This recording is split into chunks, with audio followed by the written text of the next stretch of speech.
Kasnam kalong kakating yung juruay.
Kasnam ubaloy-loy kalatut halodin na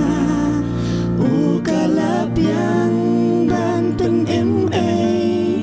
kumyapi nga snam jong kimrat kamlati bansat pop jong ni lai tang kasnam jisu kodor blami na kalbri uday kasnam snamu jisu balami halor dimpla hoy day kasnam snamu pila bansat pop jong pi jong nga